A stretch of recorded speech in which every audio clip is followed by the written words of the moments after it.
Punjabi Tribune speed 85 ਸ਼ਬਦ ਪ੍ਰਤੀ minute. B ready. Start.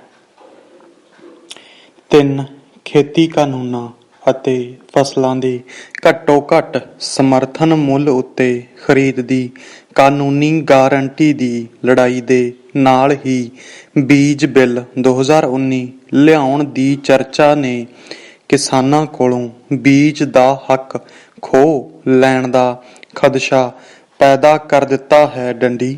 ਸੰਯੁਕਤ ਕਿਸਾਨ ਮੋਰਚੇ ਦੇ ਆਗੂ ਰਾਕੇਸ਼ ਟਿਕੈਤ ਨੇ ਬੀਤੇ ਦਿਨੀਂ ਜ਼ਿਕਰ ਕੀਤਾ ਹੈ ਕਿ ਜੇਕਰ ਕਿਸਾਨ ਅੰਦੋਲਨ ਸਫਲ ਨਹੀਂ ਹੁੰਦਾ ਤਾਂ ਕੇਂਦਰ ਸਰਕਾਰ ਵੱਲੋਂ ਤਿਆਰ ਕੀਤੇ ਬੀਜ ਬਿੱਲ 2019 ਦੇ ਮਸੌਦੇ ਨੂੰ ਅਮਲੀ ਰੂਪ ਦਿੱਤੇ ਜਾਣ ਤੋਂ ਰੋਕਿਆ ਨਹੀਂ ਜਾ ਸਕੇਗਾ। ਡੰਡੀ। ਖੇਤੀ ਖੇਤਰ ਵਿੱਚ ਪੈਦਾਵਾਰ ਵਧਾਉਣ ਅਤੇ ਬੀਜ ਦੇ ਗੁਣਾਤਮਕ ਪੱਧਰ ਕੁਆਲਿਟੀ ਦੇ ਸਬੰਧ ਵਿੱਚ ਭਾਰਤ ਸਰਕਾਰ ਨੇ ਬੀਜ ਐਕਟ 1966 ਬਣਾਇਆ ਸੀ। ਡੰਡੀ। 1968 ਵਿੱਚ ਇਸ ਲਈ ਨਿਯਮ ਬਣਾਏ ਗਏ। ਡੰਡੀ। ਵਿਸ਼ਵ ਵਪਾਰ ਸੰਸਥਾ ਵਰਲਡ ਟ੍ਰੇਡ ਆਰਗੇਨਾਈਜੇਸ਼ਨ WTO ਦੀ ਆਮਦ ਨਾਲ ਇਸ ਕਾਨੂੰਨ ਵਿੱਚ ਵੱਡੇ ਫੇਰਬਦਲ ਕਰਨ ਲਈ 2004 ਵਿੱਚ ਬੀਜ ਬਿੱਲ ਦਾ ਨਵਾਂ ਮਸੌਦਾ ਲਿਆਂਦਾ ਗਿਆ। ਡੰਡੀ। ਸੰਸਦ ਦੀ ਸਥਾਈ ਕਮੇਟੀ ਨੇ ਇਸ ਬਿੱਲ ਦੀ ਸਖਤ ਆਲੋਚਨਾ ਕੀਤੀ ਅਤੇ ਇਸ ਬਿੱਲ ਨੂੰ ਪ੍ਰਵਾਨਗੀ ਨਾ ਮਿਲੀ। ਡੰਡੀ। ਪੈਰਾ ਚੇਂਜ। ਕੌਮੀ ਜਮਹੂਰੀ ਗੱਠਜੋੜ ਦੀ ਸਰਕਾਰ ਨੇ 2019 ਵਿੱਚ ਬਿੱਲ ਦਾ ਖਰੜਾ ਮੁੜ ਤਿਆਰ ਕੀਤਾ। ਡੰਡੀ। ਸੰਸਦ ਦੀ ਸਥਾਈ ਕਮੇਟੀ ਨੇ ਇਸ ਵਿੱਚ ਸੋਧਾਂ ਕਰਨ ਲਈ ਕਈ ਸਿਫਾਰਸ਼ਾਂ ਕੀਤੀਆਂ ਪਰ ਉਨ੍ਹਾਂ ਵਿੱਚੋਂ ਬਹੁਤ ਸਾਰੀਆਂ ਮੰਨੀਆਂ ਨਹੀਂ ਗਈਆਂ। ਡੰਡੀ। ਖਰੜੇ ਵਿੱਚ ਕਈ ਅਜਿਹੀਆਂ ਧਾਰਾਵਾਂ ਹਨ ਜੋ ਕਿਸਾਨਾਂ ਦੇ ਹੱਥੋਂ ਬੀਜ ਦੀ ਮਾਲਕੀ ਖੋਹਣ ਦਾ ਰਾਹ ਪੱਧਰਾ ਕਰ ਰਹੀਆਂ ਹਨ। ਡੰਡੀ। ਮਿਸਾਲ ਦੇ ਤੌਰ ਉੱਤੇ ਕਿਸਾਨਾਂ ਨੂੰ ਬੀਜ ਦੀ ਕਿਸਮ, ਉਸਦੀ ਸਮਰੱਥਾ ਅਤੇ ਜੈਨੇਟਿਕ ਬਣਤਰ ਸਮੇਤ ਸ਼ੁੱਧੀਕਰਨ ਦੇ ਕਈ ਤਰ੍ਹਾਂ ਦੇ ਮਾਮਲਿਆਂ ਵਿੱਚ ਰਜਿਸਟ੍ਰੇਸ਼ਨ ਕਰਵਾਉਣੀ ਹੋਵੇਗੀ। ਡੰਡੀ। ਇਸਦੇ ਅਰਥ ਸਪਸ਼ਟ ਹਨ ਕਿ ਬੀਜ ਦਾ ਕੰਮ ਕਿਸਾਨਾਂ ਦੇ ਹੱਥੋਂ ਨਿਕਲ ਕੇ ਬੀਜ ਕੰਪਨੀਆਂ ਕੋਲ ਚਲਾ ਜਾਵੇਗਾ। ਡੰਡੀ। ਹਾਈਬ੍ਰਿਡ ਬੀਜ ਨਾਲ ਸਿੰਥੈਟਿਕ ਬੀਜ ਨੂੰ ਵੀ ਜਗ੍ਹਾ ਦਿੱਤੀ ਗਈ ਹੈ। ਡੰਡੀ। ਦੇਸ਼ ਵਿੱਚ ਜੈਨੇਟਿਕਲੀ ਮੋਡੀਫਾਈਡ GM ਬੀਜਾਂ ਦੇ ਮਾਮਲੇ ਵਿੱਚ ਪਹਿਲਾਂ ਹੀ ਵਖਰੇਵੇਂ ਹਨ। ਡੰਡੀ। ਵਾਤਾਵਰਣ ਅਤੇ ਸਿਹਤ ਦੇ ਪੱਖ ਤੋਂ GM ਫਸਲਾਂ ਖਿਲਾਫ ਸਮੇਂ-ਸਮੇਂ ਅੰਦੋਲਨ ਹੁੰਦੇ ਰਹੇ ਹਨ। ਡੰਡੀ। ਪੈਰਾ ਚੇਂਜ। ਸਭ ਤੋਂ ਵੱਡਾ ਸਵਾਲ ਖੇਤੀ ਖੇਤਰ ਨੂੰ ਜਿਉਂਦੇ ਰੱਖਣ ਦਾ ਹੈ। ਡੰਡੀ।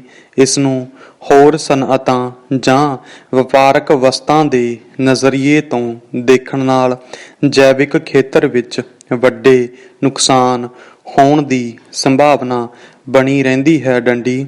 ਇਸੇ ਕਰਕੇ ਖੇਤੀ ਦੇ ਬਦਲਵੇਂ ਮਾਡਲ ਦੀ ਚਰਚਾ ਲਗਾਤਾਰ ਵਧ ਰਹੀ ਹੈ ਪਰ ਵਿਸ਼ਵ ਵਪਾਰ ਸੰਗਠਨ WTO ਦੇ ਕੌਮਾਂਤਰੀ ਵਪਾਰ ਦੇ ਮਾਪਦੰਡ ਬੀਜਾਂ ਦੇ ਖੇਤਰ ਵਿੱਚ ਆਈਆਂ ਵੱਡੀਆਂ ਕੰਪਨੀਆਂ ਦਾ ਰਾਹ ਸੁਖਾਲਾ ਕਰਨ ਵਾਲੇ ਹਨ। ਡੰਡੀ।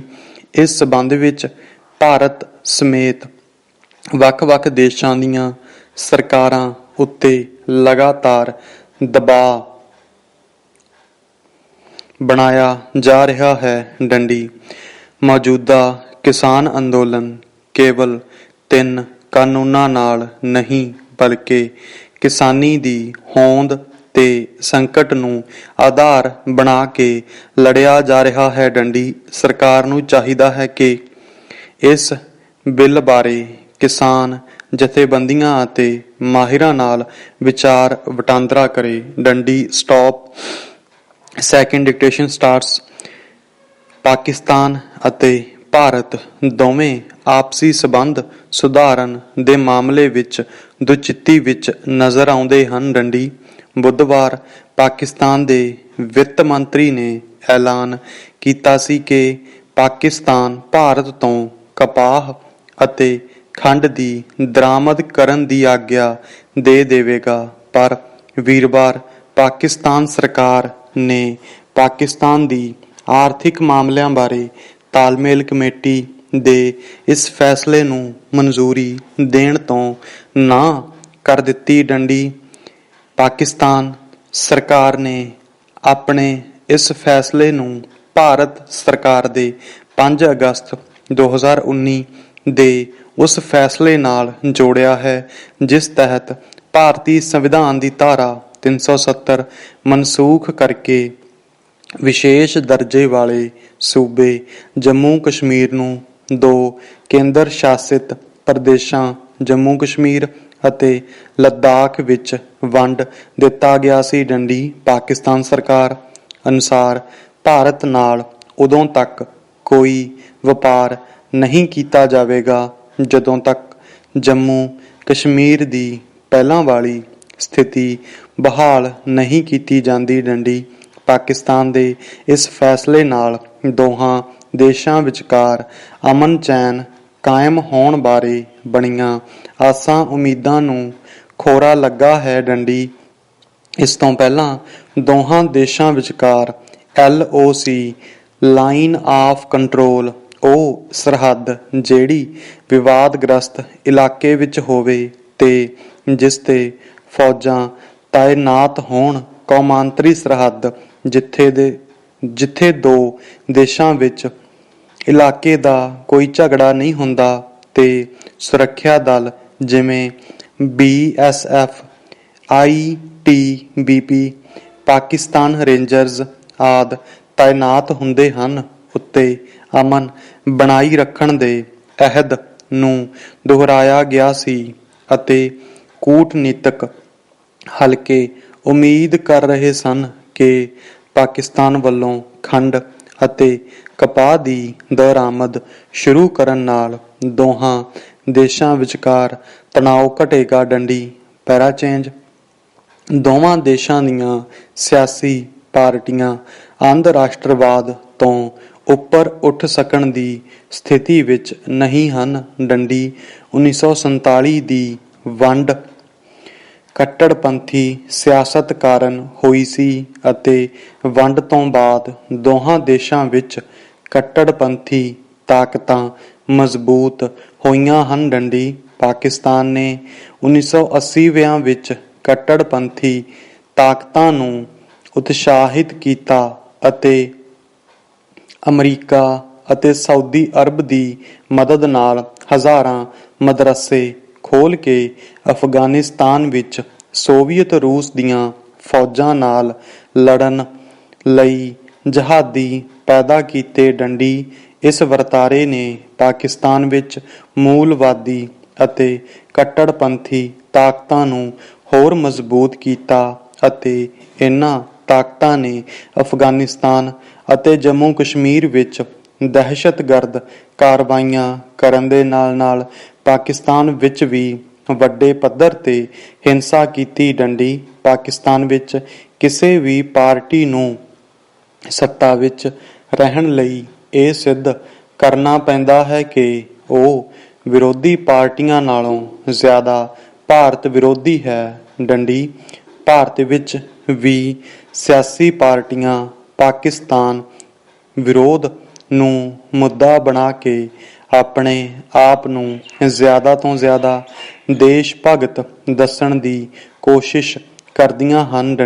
2001 ਵਿੱਚ ਭਾਰਤ ਦੇ ਤਤਕਾਲੀਨ ਪ੍ਰਧਾਨ ਮੰਤਰੀ ਅਟਲ ਬਿਹਾਰੀ ਵਾਜਪਾਈ ਅਤੇ ਪਾਕਿਸਤਾਨ ਦੇ ਤਤਕਾਲੀਨ ਰਾਸ਼ਟਰਪਤੀ ਪਰਵੇਜ਼ ਮੁਸ਼ੱਰਫ ਨੇ ਇਸ ਤਰ੍ਹਾਂ ਦੀ ਸੋਚ ਪਰੰਪਰਾ ਨੂੰ ਤੋੜਨ ਦਾ ਯਤਨ ਕੀਤਾ ਸੀ, ਪਰ ਕੱਟੜਪੰਥੀ ਤਾਕਤਾਂ ਕਾਰਨ ਉਨ੍ਹਾਂ ਦੀ ਕੋਸ਼ਿਸ਼ ਸਿਰੇ ਨਹੀਂ ਚੜ੍ਹ ਸਕੀ।